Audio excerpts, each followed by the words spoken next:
Спасибо большое. Елена Thank you, Елена Черненко, Commerce newspaper. I've got a question to Secretary Tillerson. Have you talked today about the alleged interference of Russia into the American election? Чем действия России в киберпространстве отличаются от действий США в киберпространстве? По данным американских СМИ мы знаем, что, например, ядерная программа Ирана была нарушена с помощью вируса Stuxnet, созданная США, а сейчас теми же методами, с помощью кибероружия, США пытаются остановить ракетную программу КНДР.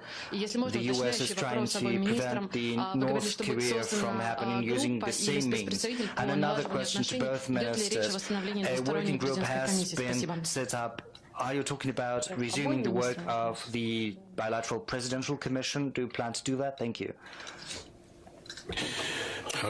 We touched only briefly on the issue of cybersecurity, and in particular on the challenges that it is placing on everyone in terms of a new threat, an emerging threat. But I think I do make a distinction when cyber tools are used to interfere with the internal decisions among countries as to how their elections are conducted. That is one use of cyber tools. Cyber tools to disrupt weapons programs, that's another use of the tools. And I make a distinction between those two. Clearly, this is an issue that has emerged in our time, for which we have yet, as an international community, come to some conclusion around how we want to respond to that. And so there will be further discussions, and it is on the agenda, and it is in the agenda that Foreign Minister Lavrov passed to me for us to have further discussions in the future. Я могу только подтвердить, что мы заинтересованы в тесном сотрудничестве по борьбе с преступлениями в киберпространстве.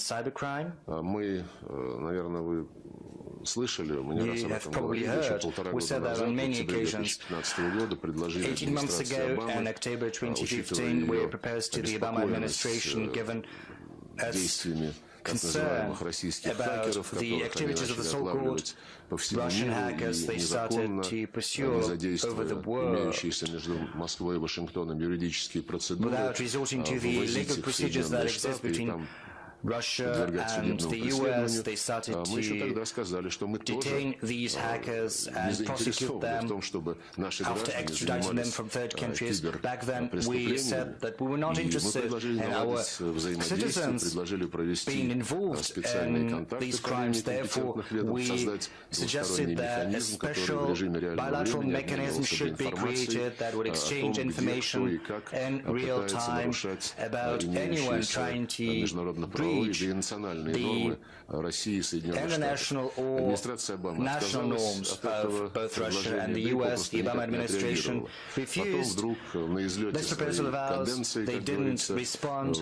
But then, at the end of the Obama administration in November last year, they proposed that we should meet. Certainly, our relevant government agencies agreed, but at the last moment, the Obama administration changed their mind, because they were probably very, very interested in undermining the American-Russian relations before the arrival of new administration in power. That's why we once again confirmed this interest of ours today. This is a relevant matter, and that is why we suggested that our contacts should be resumed at the level of special envoys of the US administration and the Russian president, and also contacts at the level of relevant authorities. We feel that this time the result of these efforts might be different, leading to the establishment of new channels of communication and cooperation. And what is your second question? The bilateral presidential commission? No, we have not yet touched upon this matter. It has been buried, so to speak, but maybe it might be resuscitated. проблемных вопросов двусторонних отношений, мы планируем создать, вне зависимости от какой-то более зеркальной структуры, просто мы выделим людей, которые спокойно сядут и посмотрят, где у нас сохраняются сложности, где мы друг на друга обижаемся, правильно мы это делаем, и посмотрит, как можно преодолеть эти проблемы, прежде всего те, которые были созданы искусством.